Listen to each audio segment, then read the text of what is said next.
How do I think the pyramids were built? To be honest, I have no answer to that question.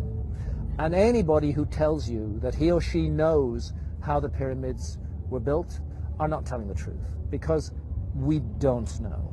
We don't know. The Great Pyramid contains a number of mysteries.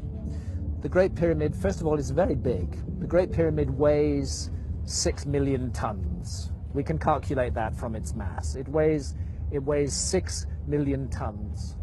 Its footprint is 13 acres. It's more than 750 feet along each side. It's 481 feet tall. More than 2.5 million individual blocks of stone were used in its construction. But it's not just big. It's really, really precise. The Great Pyramid is locked in to the cardinal dimensions of our planet. The Great Pyramid is targeted on true north within 3/60ths of a single degree. Now, no modern builder would create a large building and add onto his or her shoulders the additional burden of aligning it to true north within a fraction of a single degree. They just wouldn't get it. They wouldn't understand why it was important to do that. But something drove the builders of the Great Pyramid to go to a very great additional trouble, not only to create this massive, imposing monument, but also to lock it on to true north. And then other things, to incorporate into its dimensions the dimensions of our planet.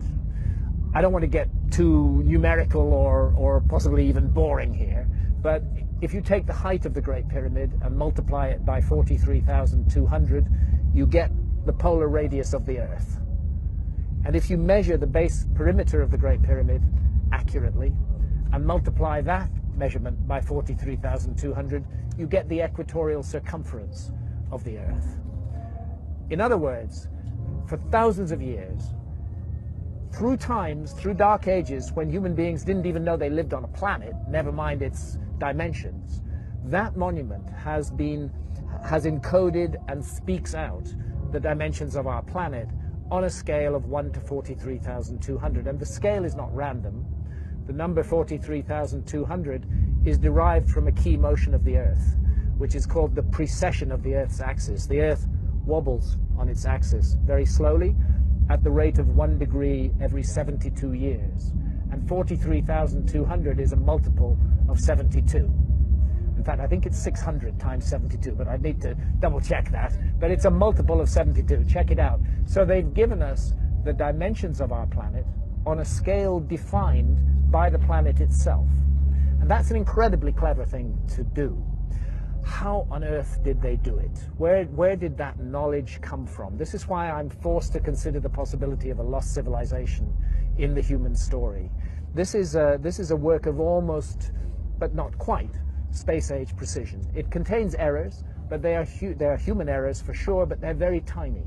The great precision, great skill, great craft. Some people will say to you, oh, the Great Pyramid was built by slaves. That is utter bullshit. No slaves were ever involved in the construction of the Great Pyramid. As far as I know, there were no slaves in Old Kingdom Egypt whatsoever. The Great Pyramid, I've climbed it 5 times. I've been in every known chamber in the Great Pyramid. It is a work of stunning artistic achievement. You're looking at the work of masters of architecture at the peak of their skill. Not an unwilling labor force, but people who gave their labor to that work with love and with care and with attention. There are blocks of stone weighing 70 tons that have been raised more than 300 feet above the ground. And we're not talking a couple of blocks, we're talking dozens of blocks of that weight.